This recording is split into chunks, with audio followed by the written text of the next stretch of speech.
আওয়ামী লীগ নিষিদ্ধে 2 সপ্তাহের কর্মসূচি ঘোষণা। জাতীয় পার্টিকে দেশের মানুষের মন থেকে মুছে ফেলতে পারবে না, বললেন জিএম কাদের। জনগণের ইস্যু নিয়ে কথা বলা উচিত, এটাই রাজনীতি, বললেন তারেক রহমান। জানাবো নতুন রাজনৈতিক বন্দোবস্ত, রাজনৈতিক দলের সংস্কার যেভাবে সম্ভব। এবং সর্বশেষ জানাবো জুলাই হত্যার দায়ে আওয়ামী লীগের বিচার চাইলেন সাকি। শুনছিলেন সংবাদ শিরোনাম, এবারে বিস্তারিত। আওয়ামী লীগ নিষিদ্ধের 2 সপ্তাহের কর্মসূচি ঘোষণা। আওয়ামী লীগকে নিষিদ্ধ ও গণহত্যার বিচারের দাবি আগামী 2 সপ্তাহের জন্য জুলাই রিভাইজ কর্মসূচির ঘোষণা দিয়েছে গণহত্যাকারী আওয়ামী লীগ নিষিদ্ধকরণ মঞ্চ নামের একটি প্ল্যাটফর্ম। ঘোষিত এই কর্মসূচির আওতায় আওয়ামী লীগ নিষিদ্ধ ও গণহত্যা বিচারের দাবি, শহীদ ও আহত পরিবারের সঙ্গে সাক্ষাৎ, গণসংযোগ এবং বিভিন্ন রাজনৈতিক ও সামাজিক সংগঠনের নেতাদের সঙ্গে সাক্ষাৎ, নাগরিক সমাজের ব্যক্তিদের সঙ্গে সাক্ষাৎ, অনলাইন অফলাইন প্রচার প্রচারণা, দেয়াল লিখন শীর্ষক প্রচারণামূলক কর্মসূচি অনুষ্ঠিত হবে বলে জানিয়েছেন প্ল্যাটফর্মটির নেতারা। সংবাদ সম্মেলনে মোসাদ্দেক আলী ইবনে মোহাম্মদ বলেন, জুলাই গণহত্যার 7 মাস অতিবাহিত হলেও খুনিদের বিচারের ব্যাপারে কোনো কার্যকর পদক্ষেপ গ্রহণ করা হচ্ছে না। খুনিরা বিভিন্ন স্থানে প্রকাশ্যে ঘুরে বেড়াচ্ছে, দেশে অরাজকতা সৃষ্টির উদ্দেশ্যে গোপনে সংগঠিত হচ্ছে, এমনকি ঝটিকা মিছিল করার মতো দুঃসাহস দেখাচ্ছে। তিনি বলেন, জুলাই গণঅভ্যুত্থানের পর গঠিত অন্তর্বর্তী সরকারের প্রধানের কর্তব্য ছিল আহতদের চিকিৎসা নিশ্চিত করা এবং শহীদ পরিবার ও আহতদের পুনর্বাসন নিশ্চিত করা। দ্বিতীয় কর্তব্য ছিল জুলাই গণহত্যার দৃষ্টান্তমূলক বিচার নিশ্চিত করা এবং গণহত্যাকারী আওয়ামী লীগকে নিষিদ্ধ ঘোষণা করা।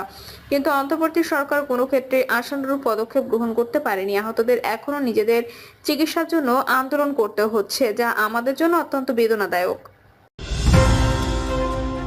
জাতীয় পার্টিকে দেশের মানুষের মন থেকে মুছে ফেলতে পারবে না, বললেন জিএম কাদের। জাতীয় পার্টির চেয়ারম্যান জিএম কাদের বলেছেন, আমাদের দাবি রাখা হবে, সেটাকে আপনারা মেনে নেবেন, সেভাবেই প্রস্তুতি নেন। সারা দেশের মানুষ যেন বুঝতে পারে জাতীয় পার্টি আছে এবং থাকবে। জাতীয় পার্টিকে কোনো ক্রমেই দেশের মানুষের মন থেকে মুছে ফেলতে পারবেন না। মানুষের মনে আমরা আছি এবং থাকবো। তিনি বলেন, আমার বিরুদ্ধে হয়রানিমূলক বিভিন্ন মামলা দেওয়া হচ্ছে। রংপুরের মানুষ শান্তিপ্রিয় মানুষ, রংপুরের মানুষ শান্তিতে নেই। এখানে চাঁদাবাজি আছে, টেন্ডারবাজি আছে, বিভিন্ন জায়গায় অত্যাচার করা হচ্ছে, মানুষকে লুট করা হচ্ছে, বাড়িঘর দখল করা হচ্ছে। তিনি আরো বলেন, বিএনপি বিপদে পড়লে আমরা আশ্রয় দিয়েছি, জামাত বিপদে পড়লে আমরা আশ্রয় দিয়েছি, মানুষের সেবা করার চেষ্টা করেছি। আমরা শান্তির রাজনীতি করি, আমরা সহযোগিতার রাজনীতি করি, আমরা বন্ধুত্বেও রাজনীতি করি, আমরা ঘৃণার রাজনীতি করি না। জনগণের ইস্যু নিয়ে কথা বলা উচিত, এটাই রাজনীতি, বললেন তারেক রহমান। দেশের জনগণের আশা আকাঙ্ক্ষা পূরণে কাজ করতে রাজনৈতিক দলগুলোর প্রতি আহ্বান জানিয়েছেন বিএনপির ভারপ্রাপ্ত চেয়ারম্যান তারেক রহমান। তিনি বলেন, একটি পরিবর্তনের জন্য জনগণ রাজনৈতিক দলগুলোকে সমর্থন দিয়েছে বলেই স্বৈরাচার মাফিয়া বিদায় নিতে বাধ্য হয়েছে। এখন জনগণের ইস্যুগুলো নিয়ে কথা বলা উচিত আমাদের, এটাই রাজনীতি। আসুন জনগণের আশা আকাঙ্ক্ষা এবং প্রত্যাশা নিয়ে কাজ করে। বিএনপির ভারপ্রাপ্ত চেয়ারম্যান বলেন, গণতন্ত্র প্রতিষ্ঠাকারী সব শক্তি মিলে 2 বছর আগে আমরা রাষ্ট্র কাঠামো মেরামতের 31 দফা দিয়েছি। দেশে প্রথম ধ্বংস করেছে ভোটের ব্যবস্থা। দেশের সব সেক্টরকে মেরামত করতে হবে। দেশের কাঠামো মেরামতের কথা সবার আগে আমরাই বলেছিলাম। এই সময় বিএনপির স্থায়ী কমিটির সদস্য মির্জা আব্বাস বলেন, বিএনপিকে ঠিক আওয়ামী লীগের মতো শিবিরে ঠেলে দেওয়ার চেষ্টা করা হচ্ছে। বিশেষ করে একটি দল কেন যে করা হচ্ছে আমার বুঝে আসে না। তিনি বলেন, সবাই বিএনপির বিরুদ্ধে উঠে পড়ে লেগেছে, বিএনপিকে ছোট করতে চাইছে। তবে বিএনপির নেতৃত্বে কোনো সংকট নেই, আওয়ামী লীগকে ছেড়ে দেওয়ার সুযোগ নেই। আমরা আওয়ামী লীগের প্রাতিষ্ঠানিক বিচার চাই। মির্জা আব্বাস আরো বলেন, বিদেশি কিছু এজেন্ট চাচ্ছে কোনোভাবেই যেন এ দেশে শান্তি শৃঙ্খলা না আসে এবং সে ধরনের চেষ্টা করে যাচ্ছে। নতুন রাজনৈতিক বন্দোবস্ত, রাজনৈতিক দলের সংস্কার যেভাবে সম্ভব। গণঅভ্যুত্থানের মধ্য দিয়ে বাংলাদেশে একটি অন্তর্ভুক্তিমূলক সমাজের আকাঙ্ক্ষা তীব্র হয়েছে। তবে অভ্যুত্থানের 7 মাস পরও সমাজে এখনো দুর্ভাগ্যবশত কাঙ্ক্ষিত স্থিতিশীলতা আসেনি। রাষ্ট্র পরিচালনা মৌলিক প্রতিষ্ঠানগুলো নিয়ে অনেক অস্বস্তি ও উদ্বেগ দেখা দিয়েছে। মূলত রাজনৈতিক দল, ছাত্র সংগঠন, সরকার ও রাষ্ট্রীয় প্রতিষ্ঠানগুলোর মধ্যে এক ধরনের সমন্বয়ের ঘাটতি দেখা যাচ্ছে। এই উদ্বেগ, অস্বস্তি ও সমন্বয়ের অভাবে সমাজ ও রাষ্ট্রে অস্থিতিশীলতা বিরাজ করছে, যা বাংলাদেশের গণতান্ত্রিক বাস্তবায়নের আকাঙ্ক্ষাকে ক্রমশ পিছিয়ে দেওয়ার ঝুঁকি তৈরি করছে। এই অস্থিতিশীল পরিস্থিতিতে বৈষম্য বিরোধী ছাত্র আন্দোলনে যে কয়েকটি ঘোষণাপত্র দেওয়ার ঘোষণা দিয়েছি তাকে সরকার, রাজনৈতিক দল ও অন্যান্য গোষ্ঠীর সঙ্গে শিক্ষার্থীদের একরকম দৌরাত্ম্য, বোঝাপড়ার অভাব বলা যায়।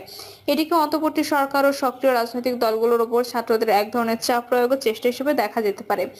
আন্দোলন সংগ্রামের ব্যাকরণ অনুযায়ী এ ধরনের ঘোষণাপত্র সাধারণত অভ্যুত্থানের আগে কিংবা আন্দোলনের এক পর্যায়ে দেওয়া হয়ে থাকে, কিন্তু অভ্যুত্থানের 6 মাস পর বৈষম্য বিরোধী ছাত্র আন্দোলনের পক্ষ থেকে ঘোষণাটি দেওয়ার চেষ্টা হয়েছে। ইতিহাসে আমরা দেখেছি সাধারণ এ ধরনের উদ্যোগ অভ্যুত্থানের শরিকদের সমঝোতার ভিত্তি ও নীতিতে তৈরি হয়, কিন্তু এখানে বৈষম্য বিরোধী ছাত্র আন্দোলন ও জাতীয় নাগরিক কমিটির সঙ্গে অন্যান্য রাজনৈতিক দল ও শরিকদের যথেষ্ট বোঝাপড়া ও যোগাযোগ ছিল না। এখন তো জাতীয় নাগরিক কমিটির সঙ্গে যুক্ত ব্যক্তিরা জাতীয় নাগরিক পার্টি তৈরি করেছেন।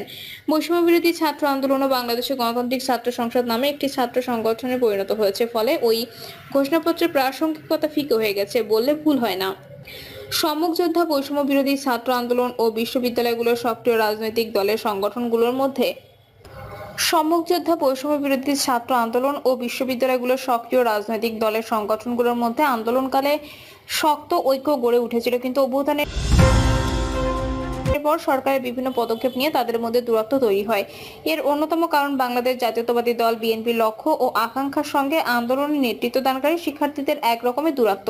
এর সঙ্গে সংস্কারের সময়সীমা এবং তার পরিপ্রেক্ষিতে নির্বাচনের তারিখ আর চলমান সংস্কারের কোনো বিষয় অন্তর্ভুক্ত করা হবে ইত্যাদি যুক্ত।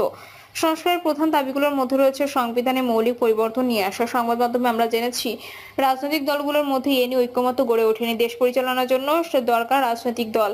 আর নতুন রাজনৈতিক বন্দোবস্তের দাবি তুলেছিল বৈষম্য বিরোধী ছাত্র আন্দোলন ও জাতীয় নাগরিক কমিটি। তা কায়েমের মূল চালকও আসতে হবে রাজনৈতিক দলের মধ্য থেকে, কিন্তু দুর্ভাগ্যজনকভাবে প্রধান রাজনৈতিক দল বিএনপি রাজনৈতিক ব্যবস্থায় এ গুণগত পরিবর্তন আনতে আগ্রহী বলে মনে হয় না।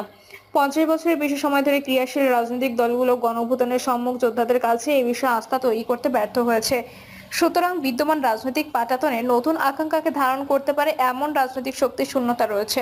তবে জুলাই অভ্যুত্থানের মধ্য দিয়ে সেই শূন্যতা পূরণ করার জন্য একটি রাজনৈতিক শক্তির বিকাশের সম্ভাবনা আমরা দেখতে পাচ্ছি। ছাত্রদের সঙ্গে সমাজের একটি যোগাযোগ তৈরি হয়েছে, আর বিশ্ববিদ্যালয়গুলোতে তাদের শক্তি ও সংযোগের উপর ভর করে দাঁড়িয়ে যাওয়ার আকাঙ্ক্ষা সম্ভাবনা জোরালো হয়ে উঠেছে। এভাবে পরিষ্কারভাবে একটি রাজনৈতিক শূন্যতা রয়েছে, কিন্তু জনগণকে প্রতিনিধিত্ব করার মতো একটি রাজনৈতিক দল হয়ে ওঠার জন্য যে প্রস্তুতি, প্রজ্ঞা ও সাংগঠনিক দক্ষতা দরকার সেটি কিন্তু ছাত্র সংগঠন বা সম্ভাব্য রাজনৈতিক শক্তিগুলোর মধ্যে অনুপস্থিত। সাধারণত নাগরিকদের সঙ্গে যোগাযোগের জায়গাটা এখন স্পষ্ট বা শক্তিশালী নয়। ফলে পুরনো রাজনৈতিক দলকে চ্যালেঞ্জ করতে হলে এনসিপি কে শুদ্ধ ছাত্র শক্তির উপর ভর করলে চলবে না। সাধারণ মানুষের সঙ্গে যোগাযোগের জায়গাটা পরিষ্কার করতে না পারলে তারা খুব বেশি দূর যেতে পারবে বলা যায় না। জুলাই হত্যার দায়ে আওয়ামী লীগের বিচার চাইলেন সাকি।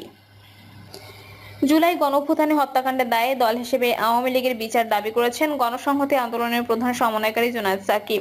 তিনি বলেন, আমরা দাবি তুলেছিলাম কেবল আওয়ামী লীগ নেতাদের নয়, দল হিসেবে আওয়ামী লীগের এই হত্যাকাণ্ডের দায় কতটা সেটাও বিচারের আওতায় আনতে হবে, কিন্তু আমরা এখন পর্যন্ত কোনো উদ্যোগ দেখিনি। সাকি বলেন, আওয়ামী লীগ ও তাদের সহযোগীরা 5ই আগস্ট পর্যন্ত বহু মানুষ হত্যা করেছে। আওয়ামী লীগের নেতার হত্যাকাণ্ডের নির্দেশ দিয়েছেন। প্রাণঘাতী অস্ত্র